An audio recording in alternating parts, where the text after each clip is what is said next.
দিদি বলছেন আমি যদি মিথ্যে বলি তোমরা ধরিয়ে দেবে। দিদি কোনটা কোনটা সত্য বলেছেন একটু খালি বলি। কেউ ধরিয়ে দেয়নি, কারো সাহস হয়নি। দিদির বলা দরকার ছিল আমি সুনির্দিষ্ট কি পদক্ষেপ নিলাম, ওটা বলেনি। বলেছে তোমরা সবাই স্কুলে যাও, তোমরা যারা নিজেকে যোগ্য মনে করছো স্কুলে যাও। কি অস্বাভাবিক কথা না? তারপর সুপ্রিম কোর্টে অ্যাকশন নেবে, ও চাকরি আরো যাবে। বলছে আমি যেটা বলেছিলাম আগে যে সিভিক টিচার, ওই দিকে এগোচ্ছে আস্তে আস্তে। আচ্ছা মাননীয়, ওরা স্কুলে গেলে পুরো বেতন দিতে পারবেন তো? আপনার সরকার থাকবে তো?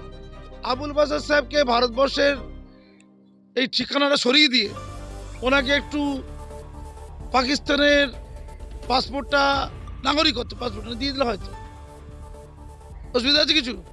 ভারতবর্ষের বিচারালয়কে মানি না, অন্ধগলি। আমি মনে করি যারা দেশপ্রেমী তারা একটু রুখে দাঁড়ান। এই তেল মারতে অনুষ্ঠান হয়েছিল আমাদের ট্যাক্সের পয়সা, আবার ট্যাক্সের পয়সা। মনু সিংবিকে যে লক্ষ লক্ষ টাকা দেয়, যে বিচারে হারালো আর কি, ইচ্ছে করে হারালো তো। আমি চ্যালেঞ্জ করে বলছি 26,000-এর চাকরি চলে যাওয়া সরকার দেখতে চাইছিল। ইল্লাল্লাহ ইল্লাল্লাহ করছিল, কখন যাবে কখন যাবে। এবং এই কাজে সরকার বিকাশ রঞ্জন ভট্টাচার্যকে সাহায্য করেছে। সেই জন্য মমতা ব্যানার্জি বিকাশ রঞ্জন ভট্টাচার্যকে নোবেল দিতে চাইছে, একদম পারফেক্ট। আর বিকাশ রঞ্জন ভট্টাচার্য হচ্ছে ভারতবর্ষের সংবিধান, প্রধান বিচারপতির দাদু। অভিজিৎ গাঙ্গুলি দাদু শুধু একজন নয়, প্রধান বিচারপতি। আল্লাহ বলেছে নাকি ওই মোল্লা ওয়াকাব চুরি করে খা, ওই হিন্দু তোদের চুরির ভাগ দেবো না? সুপ্রিম কোর্টের যে রায় বেরোলো এসএসসি পরীক্ষা নিয়ে, সেখানে 26,000 স্টুডেন্টসদের 26,000 টিচিং আর নন টিচিং স্টাফের চাকরি হারানো হলো। এটা নিয়ে রিসেন্টলি নেতাজি ইন্ডোর স্টেডিয়ামে অনেক ক্ল্যাশ হলো বিভিন্ন গ্রুপসের মধ্যে, যেখানে একটা গ্রুপ যারা পাস পেয়েছিল মুখ্যমন্ত্রীর সঙ্গে মিটিং করার জন্য তাদেরকে বলা হয়েছিল যোগ্য, আর যারা পায়নি তাদেরকে বলা হয়েছে অযোগ্য। এটা নিয়ে কি বলা হয়েছে, মানে কে কি করে ডিসাইড করা হচ্ছে যে কে যোগ্য আর কে অযোগ্য? এটা সুপ্রিম কোর্ট জানতে পারলে তো ভালো হতো। ডিসাইডটা তাহলে নেতাজি ইন্ডোর স্টেডিয়ামে বাইরে হয়ে গেছে, তাহলে মাননীয় জানতেন নাকি? মাননীয় দলবল তারা জানে যে কার কার থেকে টাকা নেওয়া হয়েছে আর কার কার থেকে টাকা নেওয়া হয়নি? মানে টাকা নিয়ে তারা লিস্ট করেছিল নাকি যে নন্টুর থেকে 10 লাখ, নন্টের থেকে, ফোনটের থেকে 15 লাখ, গদার থেকে 4 লাখ। এই গদার সোর্স আছে, গদার মামা হচ্ছে তৃণমূলের নেতা, তার থেকে বেশি নেওয়া যাবে না, 4 লাখ।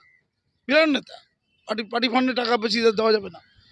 আর হাঁদা সে তো ক্যাবলা, তাকে 20 লাখ দিয়েছে, তার কোনো সোর্স নেই। গদার ভাই গদারই পাচ্ছে না হাঁদা, আর খাঁদার থেকে নিয়েছে 12 লাখ। ওটা একটু যোগাযোগ আছে আর কি বেচারি, 12 লাখ। হাঁদা গদা খাঁদা এদের থেকে এদের কার কার থেকে কোন টাকা নিয়েছে দাদা, মানে তৃণমূলী দাদা, সেটা নিশ্চয়ই জানেন আমাদের দিদি আর দাদা।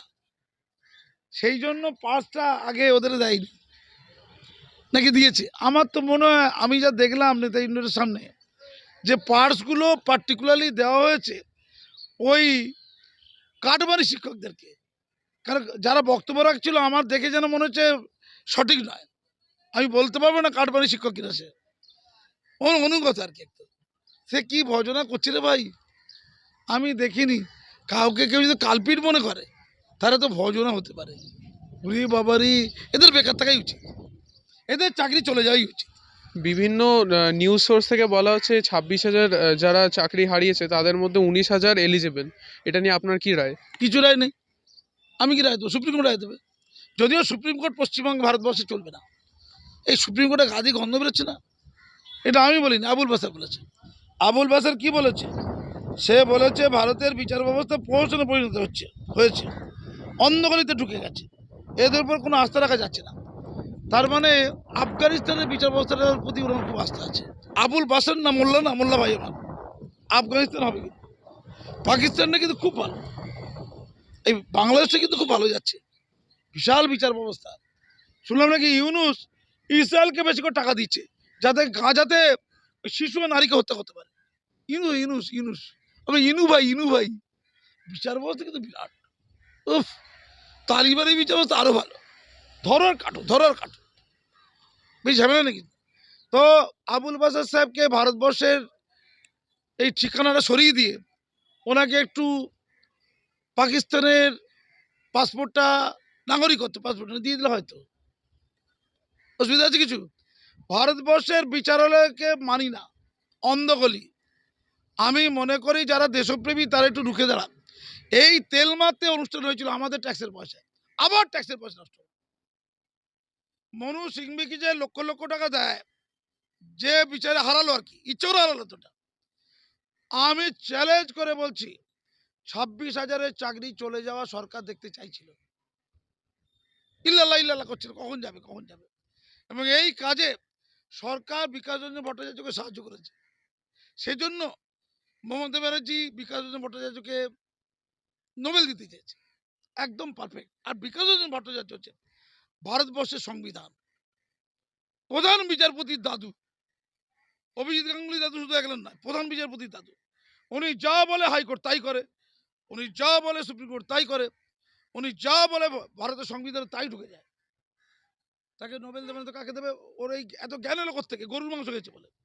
বিপুল গরুর মাংস খাওয়াতে বিকাশ রঞ্জন ভট্টাচার্যের যে জ্ঞান, অর্থাৎ মোল্লাদের যে জ্ঞান, সেটা বিকাশের মধ্যে ঢুকে গেছে, তাই প্রকাশ হয়ে গেছে। আমি পরিষ্কার বলি, আমি T20 টুর্নামেন্ট দেখছিলাম, মজা ঠাট্টা মস্করা মশাবি তেল মারা। দিদি বলছেন আমি যদি মিথ্যে বলি তোমরা ধরিয়ে দেবে। দিদি কোনটা কোনটা সত্য বলেছেন একটু খালি বলুন। কেউ ধরিয়ে দেয়নি, কারো সাহস হয়নি। দিদির বলা দরকার ছিল আমি সুনির্দিষ্ট কি পদক্ষেপ নিলাম, ওটা বলেনি। বলেছে তোমরা সবাই স্কুলে যাও, তোমরা যারা নিজেকে যোগ্য মনে করছো স্কুলে যাও। কি অস্বাভাবিক কথা না? তারপর সুপ্রিম কোর্টে অ্যাকশন নেবে, ও চাকরি আরো যাবে। বলছে আমি যেটা বলেছিলাম আগে যে সিভিক টিচার, ওই দিকে এগোচ্ছে আস্তে আস্তে, দাবিতে হচ্ছে।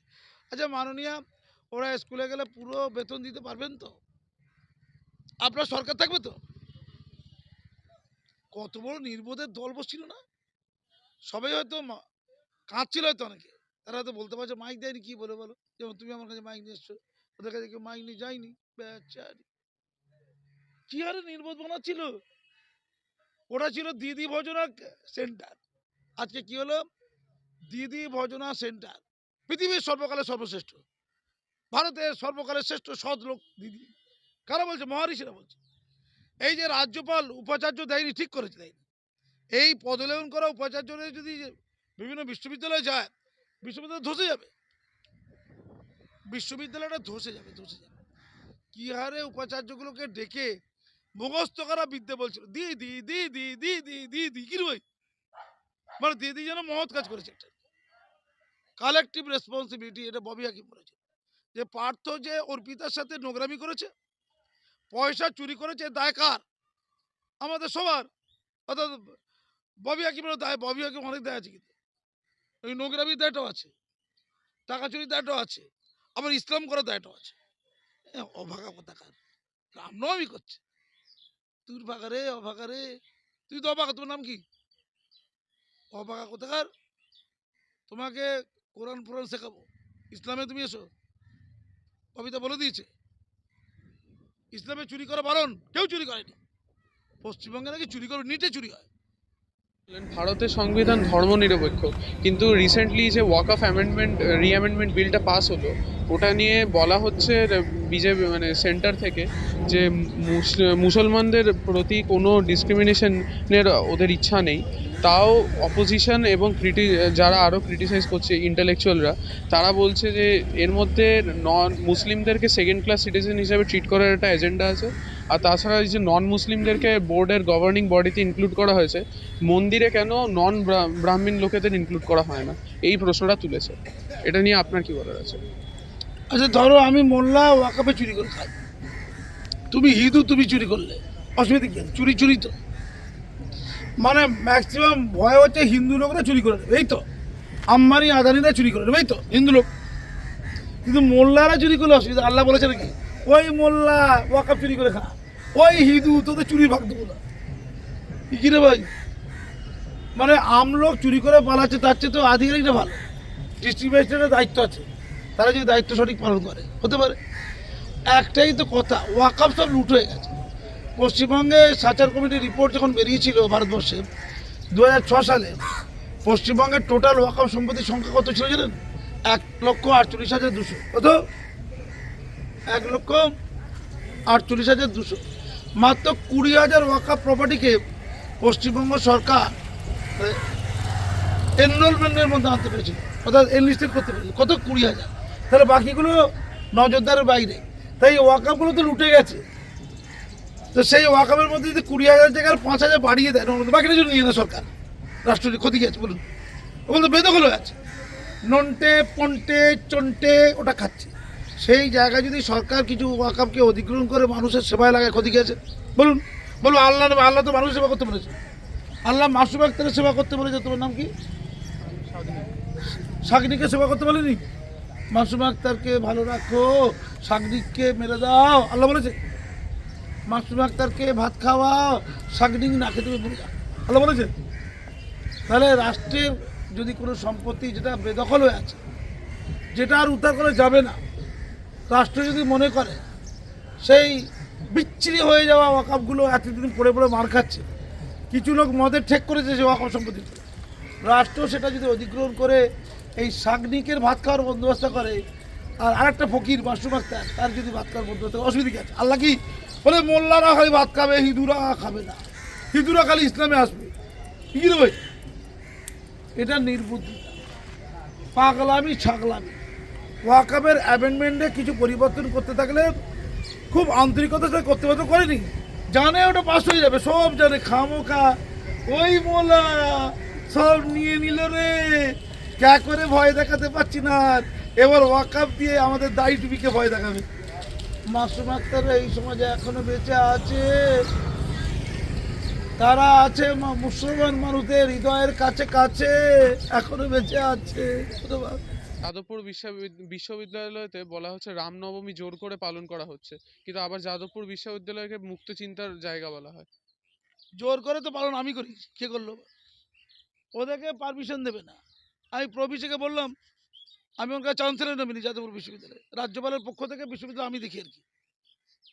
বললাম কি হলো, ইফতার পার্টিতে সব বাইরে থেকে লোক চলে এলো, কত ভালো দেখতে, খালি ইফতার খাচ্ছে আর খাচ্ছে, খাচ্ছে আর খাচ্ছে।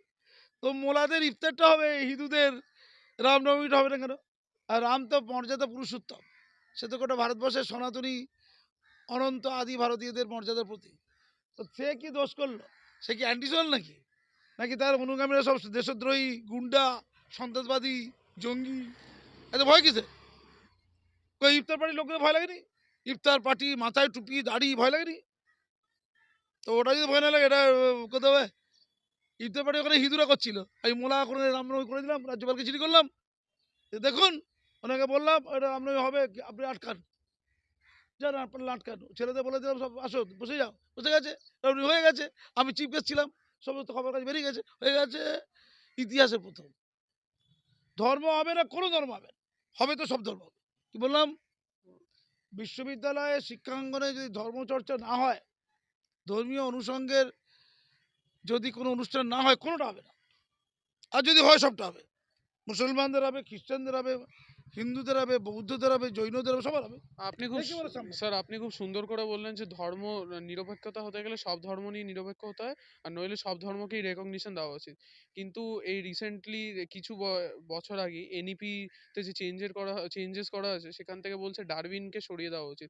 তো বিজ্ঞান পড়াও তো সব ছাত্রদের উচিত। এইভাবে বিজ্ঞানের সঙ্গে এরকম যদি মানে ডারউইনকে যদি সরিয়ে দেওয়া হয়, তাহলে স্টুডেন্টদের সেটাতে ক্ষতি হবে না? ক্ষতি হবে। কারা বলছে জানি না, বিজেপি থেকেই বলেছে। বিজেপি কি মহাপুরুষের কি? যে আসলে সমস্যা কি জানেন তো, যে বিজেপি করে সে কোনোভাবে বিজেপির একটা দোষ ত্রুটি খুঁজে পায় না। যে তৃণমূল করে, তৃণমূলের পৃথিবীতে কোনো ইতিহাসের দোষ হয়নি। গোটা পশ্চিমবঙ্গে যত মহিলাকে যদি তৃণমূলের নেতারা রেপ করে দেয়, সব রেপ করে মরে গেল, তবু দোষ নেই। তৃণমূল করেছে।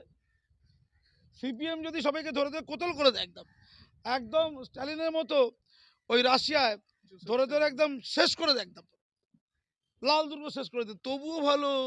আমাদের বাম, ঠিক আছে, ওটা হতে পারে না। বিজেপিরই প্রতিবাদ করা উচিত, শিক্ষিত অংশের মানুষ। যে বিজ্ঞানে অনেক বিরূপতা থাকতে পারে, বিভিন্ন মতবাদ থাকতে পারে, বিজ্ঞানী প্রতি মুহূর্তে গবেষণার মধ্য দিয়ে আপডেটেড হচ্ছে, পুরনো গবেষণা সরে যাচ্ছে, নতুন গবেষণা সেই জায়গা দখল করছে।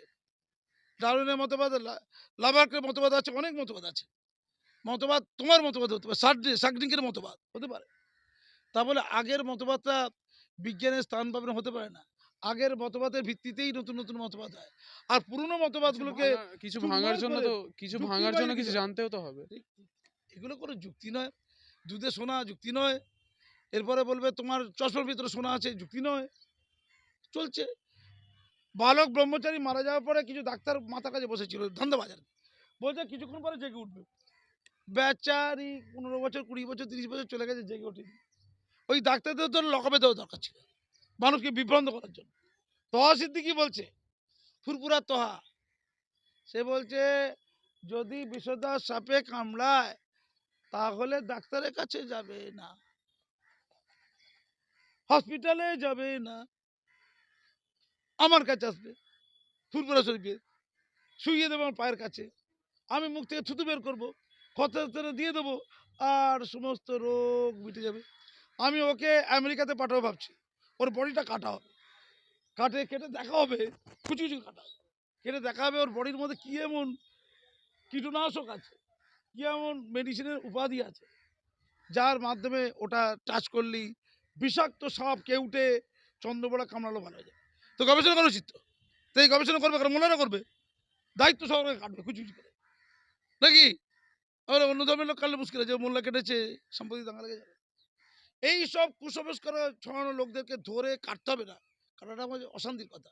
অশান্তি করা যাবে না, জেলে ঢোকানো যাবে, জেলে ঢুকিয়ে দিতে হবে। ধন্যবাদ। ধন্যবাদ।